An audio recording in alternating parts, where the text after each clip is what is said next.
Everyone, तो आज हम स्टार्ट करने वाले हैं क्लास 9th का जो आपका बायो का फर्स्ट चैप्टर जो आपका है। क्या है आपका फर्स्ट चैप्टर बायो का? Friends, the fundamental unit of life. तो ये चैप्टर हमें स्टार्ट करना है आज। तो आज हम फुल एक्सप्लेनेशन देखेंगे in detail. So let's start करते हैं विदाउट वेस्टिंग एनी टाइम। सो आपका एकदम बेसिक से स्टार्ट करते हैं। पहला हमारा दिया हुआ डिस्कवरी ऑफ सेल।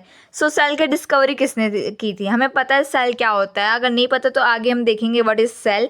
पहले देख ले डिस्कवरी किसने की थी। ठीक है, cell is discover in the year 1665। 1665 में एक रॉबर्ट हुक नाम के व्यक्ति थे, उन्होंने क्या किया था, सेल को डिस्कवर किया था। ठीक है, तो ये नाम आपको याद रख लेना है, रॉबर्ट हुक, जो कि इस चैप्टर में बहुत यूज होने वाला है क्योंकि इन्होंने क्या किया था, सेल डिस्कवर किया था इन द ईयर 1665। ठीक है, Robert Hooke observe this cell through his self design microscope. इन्होंने सेल को फर्स्ट टाइम ऑब्जर्व किया था इनके खुद के बने हुए माइक्रोस्कोप, क्योंकि उस समय पे आप खुद देख सकते हो 1665 में उतना डेवलपमेंट नहीं हुआ होगा, मतलब उतना सब कुछ नहीं होता होगा।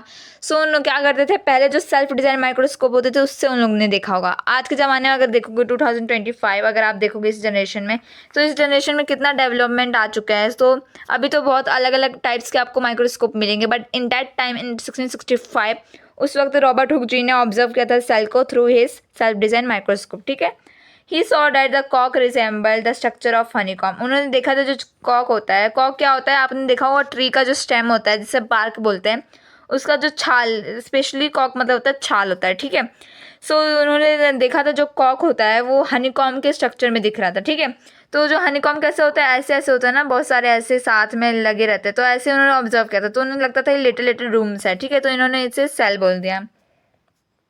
Robert Hooke call this boxes, उन्होंने बॉक्सेस का ऐसे कुछ बॉक्सेस जैसे दिखा ना, हनीकॉम को आपने देखा ही होगा, बॉक्सेस रहते हैं छोटे छोटे, तो इन्होंने सेल बोल दिया। ठीक है, सेल इज लैटिन वर्ड, ये एक टाइप ऑफ लैटिन वर्ड है जिसका मतलब होता है, सेल का मतलब होता है लिटिल रूम होता है। ठीक है, इसका मतलब तो ये रहे रॉबर्ट हुक, आपके टेक्स्ट बुक में भी दिया हुआ है इनका ऑफ पिक, तो आप देख सकते हो। सो ये रहा हनीकॉम, मतलब ऐसा होता है honeycomb, as you can see on the screen, ऐसा होता है। और ये जो छोटे छोटे आपको दिख रहे हैं, इन्होंने इसे क्या कहते हैं, सेल बोल दिया। और ये रहा 1665 का वेल डेवलप्ड माइक्रोस्कोप। ठीक है, जो कि सेल्फ डिजाइन माइक्रोस्कोप था, जो कि रॉबर्ट हुक जी ने यूज़ किया था। ठीक है, आगे कुछ और साइंटिस्ट के नाम दिए, इंपॉर्टेंट साइंटिस्ट के नाम दिए हैं। तो पहला है रॉबर्ट हुक, जो कि हमने देखा है सेल 1665 में, इन्होंने सेल तो डिस्कवर किया था बट इन्होंने डेड सेल किया था। ठीक है, रॉबर्ट ब्राउन आ जाते हैं, रॉबर्ट ब्राउन भी है, तो उन्होंने न्यूक्लियस किया था इन 1831 में। ठीक है, परकिंजिन एक नाम के थे, उन्होंने प्रोटोप्लाज्म किया था 1839 में। ठीक है, एंटोनी वेक्स ल्यूमे ने उन्होंने किया था फ्री लिविंग सेल को किया था। ठीक है, यहाँ ये आपके रॉबर्ट ब्राउन है, ये आपके परकिंजे, ये आपके एंटोनी वेक्स ल्यूने हुक है। ठीक है, as you can see on the screen. अब पढ़ते हैं सेल होता क्या है। सो सबसे पहला बात तो यही आता है, सेल होता क्या है, what is cell. So a cell is a basic structural and functional unit of all living organisms. हम सारे, चाहे वो ऑर्गेनिजम्स हो, ऑर्गेनिज्म, प्लांट्स एंड एनिमल्स, जो पूरे बने रहते हैं वो basic and structural and functional unit से बने रहते हैं। हमारी पूरी लिविंग जो लाइफ होती है वो छोटे छोटे कड़ों से बनी रहती है। सेल का मतलब कड़ होता है। ठीक है, जो छोटे छोटे से कड़ों से बनी रहते हैं, बेसिक स्ट्रक्चर बने रहते हैं, उसे बोलते हैं और सेल। ठीक है, it is the smallest unit of life, ये स्मॉलेस्ट यूनिट होता है लाइफ का। Cell consist of a cell membrane, इसका पार्ट्स होते हैं, मतलब सेल के पास सेल खुद का सेल मेम्ब्रेन है, साइटोप्लाज्म है और न्यूक्लियस है। ये सब क्या होता है, अगर आपको कुछ नहीं समझ में आ रहा है तो हम आगे देखने वाले हैं। सो सेल के कुछ फंक्शंस होते हैं। ठीक है, cell perform wide range of functions, ये बहुत बड़ा फंक्शंस परफॉर्म करता है। Providing structure and support to the organism, ये क्या करता है, स्ट्रक्चर देता है सेल को और सपोर्ट देता है हमारे बॉडी को। ठीक है, taking in notations and converting them into energy, वो क्या करता है, नोटेशंस वो लेता है अपने पास और उसे usable form as a energy में यूज़ करता है। ठीक है, producing proteins and other molecules, क्या करता है सेल, प्रोटीन्स को प्रोड्यूस करता है और दूसरे मॉलिक्यूल्स को। ठीक है, carrying out specialised functions based on their type and location in the organisms. ठीक है, आगे आपका आप देख सकते हो सेल इसे बोलते हैं, इसके पार्ट्स आप अभी के लिए आप छोड़ दो क्योंकि अभी आपको कुछ पता नहीं है, तो आगे हम करने वाले हैं। ठीक है, आप बस ये देखो, ये एक सेल है। ठीक है, आप देख सकते हो ये एक टाइप ऑफ सेल है। ठीक है, एज यू कैन सी इसके पार्ट्स है जो कि हम आगे देखेंगे। तो ऑर्गेनिजम्स होते हैं, ऑर्गेनिजम्स को कितने पार्ट्स में डिवाइड किया है, ऑर्गेनिज्म को 2 पार्ट्स में डिवाइड किया है, जो कि आपका यूनिसेलुलर होता है, मल्टी सेलुलर होता है। ठीक है, यूनिसेलुलर मतलब ऐसे ऑर्गेनिजम्स जो सिंगल सेल से बने हुए हैं, ठीक है। और मल्टी सेलुलर मतलब जो मल्टीपल सेल मतलब बहुत सारे सेल से बने हुए हैं और ये केवल एक सेल से बना हुआ है, ठीक है। तो made up of single cell और made up of multi cell, ठीक है। I hope you understand. आगे है आपका यूनिसेलुलर, ये आपका एग्जांपल्स है। एमेबिया आपका सिंगल सेल से बना है, पैरामीशियम भी आपका सिंगल सेल से बना है, ठीक है। और जो आपका फंगी होता है और आपका प्लांट्स होता है, फिर आपका ह्यूमन बींग्स होता है, ये सब कैसे मल्टी सेलुलर सेल से बने हुए हैं, ठीक है, क्योंकि बहुत सारे सेल का यूज़ होता है इसमें। अब देखते हैं पार्ट्स ऑफ सेल, देखते हैं सेल के कितने पार्ट्स होते हैं। तो सेल मेम्ब्रेन, पहला सेल मेम्ब्रेन, दूसरा आपका न्यूक्लियस, तीसरा आपका साइटोप्लाज्म, ठीक है।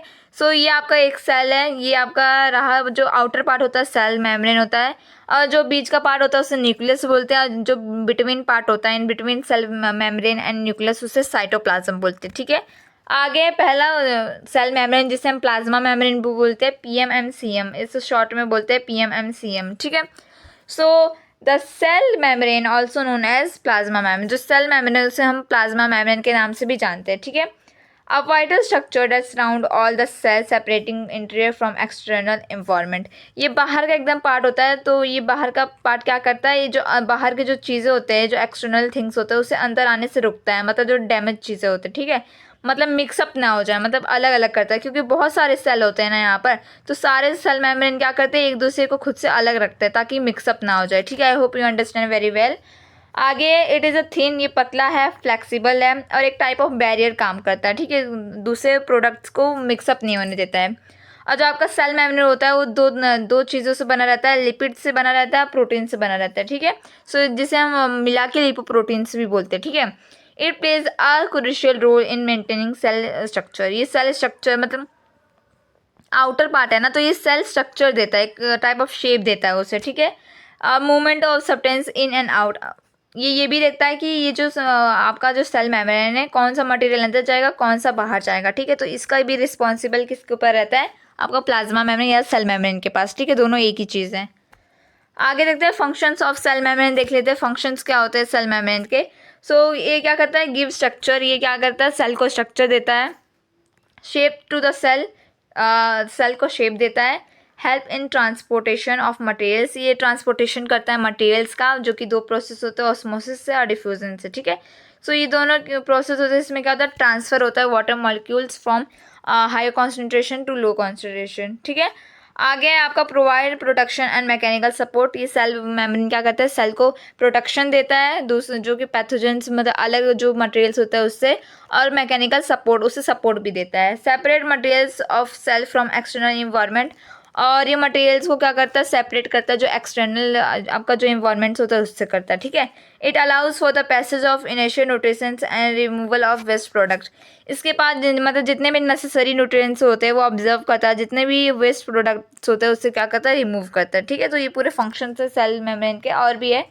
A selectively permeable membrane also known as semi permeable membrane, ठीक है। जो आपका सेल वॉल होता है उसे हम सेलेक्टिवली परमीबल मेम्ब्रेन या तो सेमी परमीबल मेम्ब्रेन भी बोलते हैं, क्योंकि ये क्या करता है, that allows some substance to pass through which restrict the passage of others, ये क्या करता है, जो आपका सेल मेम्ब्रेन है ना, तो ये क्या ये करके रखता है, एक टाइप ऑफ परमिट करता है, परमिशन देता है कि बाहर के सब्सटेंस अंदर नहीं, मतलब जितनी भी डैमेज चीज़ है वो अंदर नहीं आना चाहिए, और अंदर से कोई चीज़ बाहर नहीं जाना चाहिए।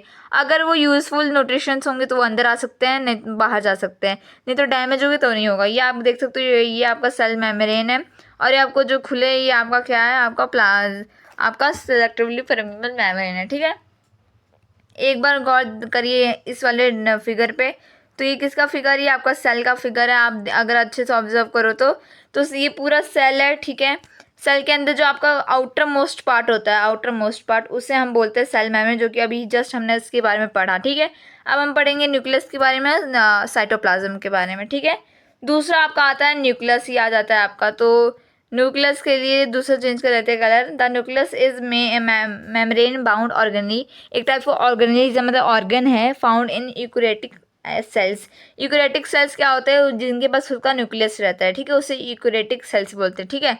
और इसे कंट्रोल सेंटर, न्यूक्लियस को कंट्रोल सेंटर बोलते हैं, क्योंकि आप देख सकते हो इस फिगर में ये जो न्यूक्लियस है वो सेंटर में है थोड़ा बहुत, ठीक है, सेंटर में, और साथ में यही पूरा और डिसाइड करता है कि सेल को बाहर जाना है क्या अंदर आना है, मतलब यही सब यही डिसाइड करता है क्या करना है क्या नहीं।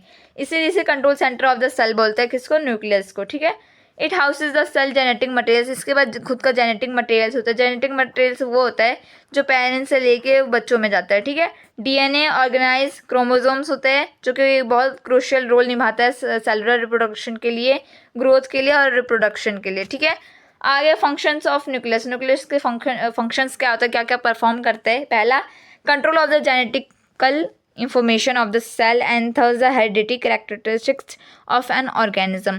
तो ये जो जेनेटिकल इंफॉर्मेशन होता है जो सेल का, ये क्या करता है, मतलब ये न्यूक्लियस ही इसका फंक्शन परफॉर्म करता है। ठीक है, कंट्रोल करता है। और जो हेरिडिटी कैरेक्टरिस्टिक्स होता है ऑर्गेनिजम्स का, ये भी यही देखता है न्यूक्लियस।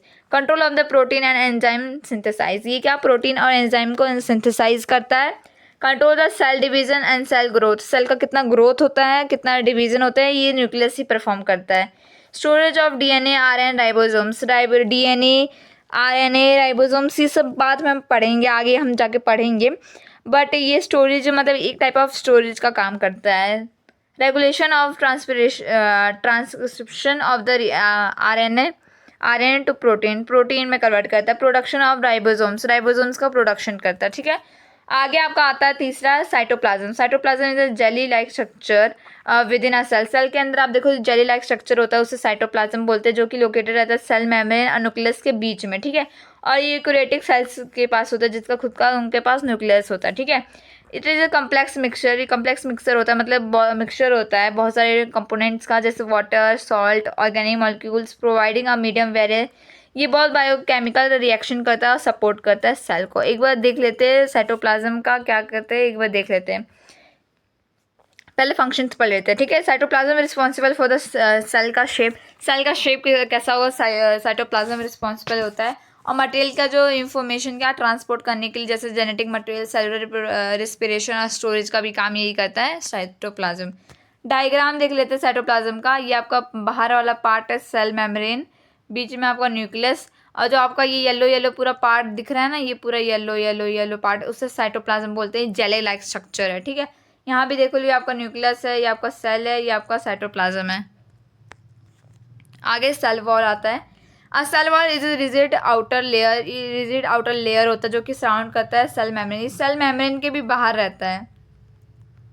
ठीक है, it is found in the plant cell, ये केवल प्लांट सेल में पाया जाता है। ठीक है, ये एनिमल सेल में नहीं पाया जाता। Plant cell, fungi, bacteria and some protista में भी पाया जाता है। Animal cell do not have cell wall, इनके पास सेल वॉल नहीं रहता। ठीक है, फंक्शंस देख लेते हैं, इसके कुछ फंक्शंस भी होते हैं। तो फंक्शंस पहला है provide shape and support and क्या करता है, सपोर्ट एंड प्रोवाइड शेप करता है किसको, प्लांट्स को।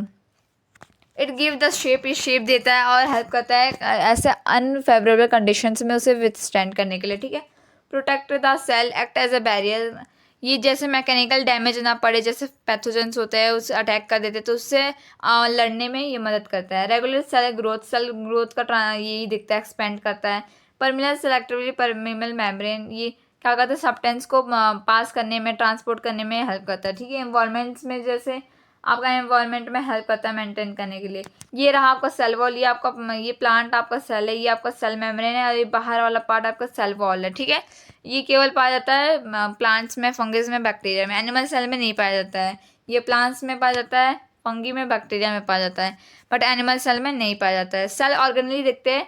Cell organ are synthesised membrane bound structure within a cell that perform specific function essential for the cell survival and operation. So cell organelle एक specified membrane bound structure होता है जो कि cell के अंदर पाया जाता है, जो कि अपना खुद का अलग अलग स्ट्रक्चर परफॉर्म करता है। ठीक है, फंक्शंस परफॉर्म करता है। ये आपका सेल के सर्वाइवल के लिए होता है और ये इजी रहता है। ठीक है, फंक्शंस ऑफ सेल ऑर्गेनली, और दिस फंक्शंस क्या होता है सेल ऑर्गेनली देख लेते हैं। एनर्जी प्रोडक्शन करता है, उसके बाद क्या करता है, आपको सिंथेसाइज करता है प्रोटीन्स को, वेस्ट डिस्पोजल करता है और मेंटेन करता है सेल का स्ट्रक्चर का। ठीक है, तो टाइप्स ऑफ सेल ऑर्गेनली होता है, पहला nucleus, mitochondria, endoplasmic reticulum, Golgi apparatus, lysosomes, ribosomes, vacuoles. These organisms are found in both plants and animals. ये पूरे ऑर्गेनिज्म प्लांट्स एंड एनिमल्स में पाए जाते हैं जो कि अपना अलग अलग स्पेसिफिक फंक्शन परफॉर्म करते हैं। सो पहला न्यूक्लियस। न्यूक्लियस के बारे में हमने ऑलरेडी पढ़ा, लेकिन एक टाइप ऑफ ये आपका एक टाइप ऑफ सेल ऑर्गेनली है जो कि पाया जाता है। इसे कंट्रोल सेंटर ऑफ द बोलते हैं, control centre of the cell बोलते हैं, control centre of the cell. Control the cell क्या करता है, सेल को कंट्रोल करता है। और उसके बाद बहुत सारे हमने पढ़े थे, ये सेंटर में पाया जाता है और साथ में ये डीएनए बहुत सारे ऑब्जर्व करता है। तो ये पूरा न्यूक्लियस के बारे में था, ठीक है। तो अब न्यूक्लियस के भी पार्ट्स होते हैं, ठीक है। न्यूक्लियस के भी पार्ट्स मतलब जैसे हमने देखा ये सेल था, सेल के बाहर वाला सेल मेम्ब्रेन था और ये बीच वाला न्यूक्लियस था और ये वाला साइटोप्लाज्म था। वैसे ये जो न्यूक्लियस, इसको भी अगर हम देखेंगे माइक्रोस्कोप से तो ये इसका भी एक टाइप ऑफ ऐसा बनता है, ठीक है।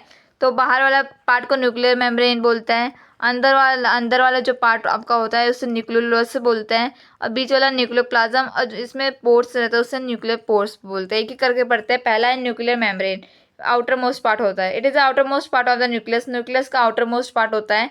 It is double membrane that surround the nucleus. ये डबल मेम्ब्रेन होता है जो कि न्यूक्लियस को सराउंड करता है, ठीक है। Separating it's contact from the cytoplasm. Cytoplasm में होता है ना, तो ये क्या करता है, कॉन्टैक्ट मतलब सेपरेट हो जाए, मतलब सब मिक्स ना हो जाए एक साथ, इसीलिए से अलग करता है कॉन्टैक्ट को, ठीक है। उसके बाद it's performed by nuclear force that allow for the passage of nucleus between the nucleus and the cytoplasm. इसके पास एक पोर्स होता है जिससे क्या होता है, ट्रांसफॉर्मेशन ऑफ गैसेज होता है, ठीक है। ये रहा आपका न्यूक्लियस का पूरा पार्ट। आप देख सकते हो ये आपका न्यूक्लियर मेम्ब्रेन होता है, बाहर वाला पार्ट न्यूक्लियस का, ठीक है। देखो न्यूक्लियर मेम्ब्रेन और ये आपका जो छोटे छोटे आपको होल्स यहाँ दिख रहे हैं, ये क्या होता है, न्यूक्लियर पोर्स होते हैं जो कि हेल्प करता है ट्रांसपोर्टेशन ऑफ गैसेज में, ठीक है। आगे न्यूक्लियोलस। न्यूक्लियोलस दिखाती हूँ मैं। न्यूक्लियोलस ये रहा आपका, जैसे आपका सेल के अंदर न्यूक्लियस होता है ना, वैसे न्यूक्लियस के अंदर भी खुद का न्यूक्लियस होता है, उसे बोलते हैं न्यूक्लियोलस, ठीक है। ये रहा आपका, ये रहा, इसे ज़्यादा डिटेलिंग दिखाया है। This is the structure within the cell where ribosomes RNA synthesise. यहाँ पर ये आरएनए जो कि आपका प्रेजेंट रहता है, राइबोसोम असेंबल होता है, ठीक है। न्यूक्लियोलस इस प्रोमेटिव स्ट्रक्चर होता है सेल के अंदर जो कि प्राइमरी रिस्पॉन्सिबल होता है राइबोसोम बायोनोजेसिस के लिए। आगे क्रोमेटिन क्या होता है, this is a material that makes up chromosomes. ये मटेरियल होता है जो कि क्रोमोसोम्स बनाता है, जो कि आपका न्यूक्लियस के अंदर ही होता है, ठीक है। It consist of DNA. ये इसके बाद डीएनए होता है, प्रोटीन्स होता है, ठीक है। और ड्यूरिंग द सेल डिवीजन के वक्त क्रोमेटिक क्या होता है, कंजेक्ट हो जाता है और उसके बाद क्या होता है, वो क्रोमोसोम्स में दिखाई देता है। ये थ्रेड लाइक स्ट्रक्चर होता है, कुछ ऐसे लाइक स्ट्रक्चर होता है। ये अनकंजेक्ट हो जाता है, मतलब मिलता नहीं एक दूसरे से। Chromatic fibre generally observe when cell is not divided. Chromatic fibre तभी बनते हैं जब हमें सेल डिवाइड नहीं होता है, ठीक है। In a cell which is not divide this DNA is present at the chromatic material. जब सेल के अंदर डिवाइडिंग नहीं होता है तो डीएनए प्रेजेंट रहता है क्रोमेटिक मटेरियल्स के थ्रू में, ठीक है। Chromatic materials get organise into chromosomes. वही अगर क्रोमेटिक मटेरियल्स क्या होते हैं, ऑर्गेनाइज हो जाते हैं, तो वो किस में दिखाई देते हैं, क्रोमोसोम्स में, उसे बोलते हैं, ठीक है। क्रोमोसोम्स में the nucleus contains chromosomes which are visible rod shape के होते हैं और ये जब तभी दिखते हैं जब डिवाइड होता है सेल, ठीक है। क्रोमोसोम्स उसका खुद का क्या होता है, कैरेक्टर्स पेरेंट्स से कुछ जो कैरेक्टर्स होते हैं पेरेंट्स से हमारे अंदर आते हैं, ठीक है। तो उस कैरेक्टर को बोलते हैं हेरिडिटी, उस प्रोसेस को हेरिडिटी बोलते हैं। तो किससे होता है, वो जेनेटिक मटेरियल्स के थ्रू होता है। जो पेरेंट्स का जो जेनेटिक मटेरियल्स है हमें मिलता है, ठीक है, उसे डीएनए बोलता है। जो डीएनए का फुल फॉर्म है deoxyribonucleic acid. Function segment of DNA, जो डीएनए का फंक्शन सेगमेंट होता है उसे जीन्स बोलते हैं। जीन्स मतलब जेनेटिक मटेरियल्स, ठीक है। तो हमने पढ़ा क्रोमोसोम्स डीएनए प्लस प्रोटीन से बना रहता है, ठीक है। न्यूक्लियस न्यूक्लिक जो एसिड होता है वो दो टाइप के होते हैं। पहला होता है डीएनए आरएन। डीएनए मतलब डीऑक्सीराइबोन्यूक्लिक एसिड, आरएन मतलब राइबोन्यूक्लिक एसिड, ठीक है। हेरिडिटी पढ़ लेते हैं, हेरिडिटी क्या होता है। The process transfer of genes information from parents to their offspring is called heredity. तो इसमें जो ट्रांसफ़र का प्रोसेस होता है जिसमें क्या होता है, पेरेंट्स से जो इन्फॉर्मेशन होता है हमारे मतलब अदर जनरेशन मतलब बच्चों में जो आता है उसे हेरिडिटी बोलते हैं। पहले पेरेंट्स से, फिर जिनसे पेरेंट्स से जो जिन्स इंफॉर्मेशन हमने ट्रांसफ़र की चिल्ड्रंस या जनरेशन में, उस प्रोसेस को बोलते हैं, इस प्रोसेस को बोलते हैं बच्चों हेरिडिटी बोलते हैं इस प्रोसेस को, जो कि अभी हमने जस्ट पढ़ा। आगे ये आपका ये रहा क्रोमेटिक फाइबर। पहले ये जब सेल डिवाइड नहीं होगा तो ये ऐसे दिखेगा, वही चीज़ अगर सेल डिवाइड हो जाएगा तो ये कुछ ऐसे टाइप का दिखेगा जो आपको फिगर में अभी दिख रहा है, ठीक है। कंजेस्ट हो जाता है। न्यूक्लियोप्लाज्म जेल लाइक सब्सटेंस होता है जो कि न्यूक्लियस में पाया जाता है, ठीक है। ये देखो, ये आपको पूरा ये बाहर वाला पार्ट को बोलते हैं nuclear membrane, nuclear pores, nucleus, DNA present देखो है। माइटोकॉन्ड्रिया पढ़ते हैं। माइटोकॉन्ड्रिया ऑफन कॉल्ड, माइटोकॉन्ड्रिया को power house of the cell भी बोलते हैं। इसमें क्या करता है ये माइटोकॉन्ड्रिया एनर्जी प्रोवाइड करता है सेल को। वो अपने एनर्जी को in the form of ATP में क्या करता है प्रेजेंट करता है, जिसे हम एडोनेसिन ट्राइफॉस्फेट बोलते हैं। ये यूकेरियोटिक सेल्स में पाए जाते हैं, जैसे एनिमल्स में, प्लांट्स में, फंगी में। माइटोकॉन्ड्रिया सेलुलर रिस्पिरेशन के लिए क्या रिस्पॉन्सिबल होता है। ये क्या करते हैं न्यूट्रिएंट्स को कन्वर्ट करते हैं यूजेबल एनर्जी में सेल में। It is a 2 membrane covering. इसके बाद 2 मेम्ब्रेन कवरिंग होता है, ठीक है, double membrane covering. The outer membrane is porous, जो आउटर कवर होता है थोड़ा बहुत पोरस मतलब छेद उसमें। इनर सब्सटेंस जो डीपली फोल्डेड है, वो डीपली फोल्डेड है, ठीक है। एटीपी इज ऑल्सो नोन है, एटीपी जो आपका होता है जो वो उसे energy currency of the cell बोलते हैं, ठीक है। ये रहा आपका माइटोकॉन्ड्रिया। माइटोकॉन्ड्रिया में बाहर वाला पार्ट क्या पोरस होता है और बीच वाला क्या डीपली फोल्डेड होता है। Plastid are present in plant.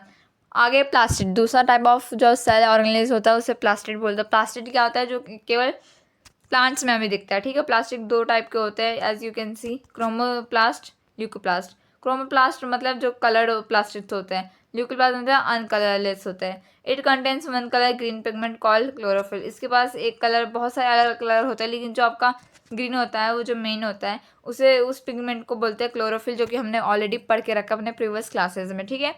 और कलरलेस होता है ये ल्यूकोप्लास्ट का काम क्या रहता है, storage of the starch, fats, oils. आप देख सकते हो ये स्टोर का काम करता है। आगे आपका lysosomes. Lysosomes are membrane bound sacs होता है जो कि एनिमल सेल्स में पाया जाता है डाइजेस्टिव एंजाइम्स में, ठीक है। ये कंटेन करता है digestive enzymes. It act as a cell waste disposal system. ये क्या करता है जो सेल के अंदर जितने भी बुरे वेस्ट होते हैं, मटेरियल्स होते हैं, उसे ऑब्जर्व करता है, ठीक है। और उसे ब्रेकिंग डाउन होता है और रिसाइकल करता है वेस्ट मटेरियल्स को, जैसे बैक्टीरिया, वायरसेस, वॉर्न आउट जो सेल जो पैथोजेंस होते हैं, ठीक है। इसे हम सुसाइड बैग भी बोलते हैं because they can release enzyme to digest entire cell of the damage its repair. ये इसे हम सुसाइड बैग भी बोलते हैं क्योंकि जो ये क्या कर सकता है लाइसोसोम्स खुद को डाइजेस्ट, मतलब उसको डाइजेस्ट करने के लिए जो पैथोजेंस खुद को डैमेज कर सकता है क्योंकि उसे सेल को रिपेयर करना रहता है, ठीक है। ये आपका लाइसोसोम से ऐसा कुछ दिखता है। वॉक्यूल्स क्या होता है, वैक्यूल्स मेम्ब्रेन सेक्स होता है जो कि फाउंड होता है प्लांट्स एनिमल्स दोनों में होता है। ये टाइप ऑफ स्टोरेज कंपार्टमेंट में यूज़ होता है। ये बहुत सारे सब्सटेंस को क्या करता है स्टोर करता है, ठीक है। एनिमल सेल वॉक्यूल्स क्या होता है, एनिमल सेल में जो वॉक्यूल्स होते हैं वो थोड़ा छोटे होते हैं और वही चीज़ इन्वॉल्व होता है स्टोरेज में, डाइजेशन में, वेस्ट रिमूवल में, ठीक है। आगे plant cell usually have large central vacuole. Plant cell में क्या होता है लार्ज वॉक्यूल होता है, ठीक है। स्ट्रक्चर होता है ये क्या मेम्ब्रेन होता है, टोनोप्लास्ट जो बाहर का पार्ट होता है उसे टोनोप्लास्ट बोलते हैं, ठीक है। फंक्शन होता है स्टोरेज का जो कि वाटर, न्यूट्रिशन, ये सब का क्या करते हैं स्टोरेज। ये रहा प्लांट में अगर आप देखोगे तो ये वॉक्यूल जो कि कितना बड़ा दिखता है, और वही चीज़ एनिमल में आप देखोगे तो आपको वॉक्यूल बहुत छोटा दिखेगा, ठीक है। गोल्गी अपैरेटस, गोल्गी अपैरेटस को हम गोल्जी बॉडी या गोल्जी कॉम्प्लेक्स भी बोलते हैं, ठीक है। ये सेल और जिसमें क्या करता है ये पैकेजिंग करता है प्रोटीन लिपिड्स का, मतलब लिपोप्रोटीन का। और इसे फर्स्ट डिस्कवर किया था एक साइंटिस्ट, उनका नाम था कैमिलो गोल्गी, उनके नाम पर इसे गोल्गी अपैरेटस बोला गया। इन्होंने क्रूशियल रोल निभाया, मतलब गोल्गी अपैरेटस होता है जो हमारा सेल के अंदर बहुत क्रूशियल रोल निभाता है ट्रांसपोर्टिंग में और मॉडिफाइंग में, ठीक है, मॉलिक्यूल्स को मॉडिफाई करने में। गोल्गी अपैरेटस ये कुछ ऐसे टाइप के होते हैं। और जो फोल्डेड पार्ट होता है उसे सिस्टर्ने बोलते हैं, ठीक है। ये क्या करता है आपका ट्रांसपोर्ट करता है मटेरियल्स। एंडोप्लाज्म में रेटिकुलम होता है, ये क्या होता है एक नेटवर्क मेम्ब्रेन है जो कि यूकेरियोटिक सेल्स के पास होता है। ये क्रूशियल रोल निभाता है सिंथेसाइज करने में प्रोटीन्स और लिपिड्स में, और ये अच्छा रोल निभाता है ट्रांसपोर्ट मॉलिक्यूल्स को एक साइड से दूसरे साइड में। 2 टाइप के होते हैं आपके ईआर, जिसको हम शॉर्ट फॉर्म में ईआर बोलते हैं। एंडोप्लाज्मिक रेटिकुलम 2 टाइप के होते हैं, एंडोप्लाज्मिक रेटिकुलम स्मूथ एंड आपका देखोगे आपका होता है पहला रफ एंडोप्लाज्मिक रेटिकुलम, दूसरा स्मूथ एंडोप्लाज्मिक रेटिकुलम, ठीक है। पहला आपका आता है रफ एंडोप्लाज्मिक रेटिकुलम। ये क्या है, ये आपका राइबोसोम्स, इसके पास राइबोसोम्स होते हैं अगर आप इसको माइक्रोस्कोप से देखोगे, ऑब्जर्व करोगे, तो इसके सरफेस पे एक छोटे छोटे सब्सटेंसेस दिखेंगे, उसे हम राइबोसोम्स बोलते हैं। इसकी वजह से उसका सरफेस क्या हो जाता है, आपका रफ हो जाता है, इसलिए उसे रफ एंडोप्लाज्मिक रेटिकुलम बोलते हैं। ठीक है, ये आरएनए और लिपोप्रोटीन्स खुद के पास रखता है, मॉडिफाइज करता है प्रोटीन को। ठीक है, स्मूथ एंडोप्लाज्मिक रेटिकुलम वो होता है, उसके सरफेस पे अगर आप माइक्रोस्कोप से देखोगे, उसके सरफेस पे आपको छोटे छोटे पार्ट्स मतलब राइबोसोम्स नहीं दिखेंगे, इसलिए स्मूथ रहता है। ठीक है, इसे स्मूथ बोलते हैं। और ये क्या करता है, मेटाबॉलिज्म, डिऑक्सीफिकेशन और हार्मफुल सब्सटेंस से बचाता है। ठीक है, सेल डिवीजन आपका हमारा लास्ट टॉपिक है, सेल डिवीजन। सेल डिवीजन होता है दो पार्ट में, माइटोसिस और meiosis. Mitosis type of cell होता है जिसमें एक पेरेंट क्या करता है, खुद को दो पार्ट में डिवाइड कर लेता है। ठीक है, जिसे हम आइडेंटिकल डॉटर सेल्स बोलते हैं। म्यूसिस एक टाइप ऑफ होता है जिसके अंदर जो सेल है वो सेक्सुअली रिप्रोड्यूस करते हैं खुद को। ठीक है, और खुद को हाफ करते जाते हैं। जैसे देखोगे इसमें इंक्रीज हो रहा है दो, फिर ऐसे चार करते करते दो, इसमें क्या हाफ बनता जा रहा है। ठीक है, so that's all for today. I hope you enjoy today's video. आज के लिए इतना ही था। सो इतना ही पूरे चैप्टर में ही था। तो जितना भी अगर कुछ डाउट है आपको तो आप ज़रूर कमेंट बॉक्स में हमें बताइएगा। सो आपको ये चैप्टर कैसा लगा। तो ये चैप्टर बहुत बच्चों को लेंदी लगता है, but it is not that type of lengthy. So अगर आपको इसे समझना है तो इसको हर एक कॉन्सेप्ट को करना पड़ेगा, क्योंकि IMCQs में बहुत बार इस चैप्टर से बहुत कुछ पूछा जाता है। So that's all for today. I hope you enjoy today's video. आज के लिए बस इतना ही। ऐसे वीडियोस देखने के लिए वीडियो को लाइक करिए, शेयर करिए और चैनल को सब्सक्राइब करिए। ठीक है, बाय।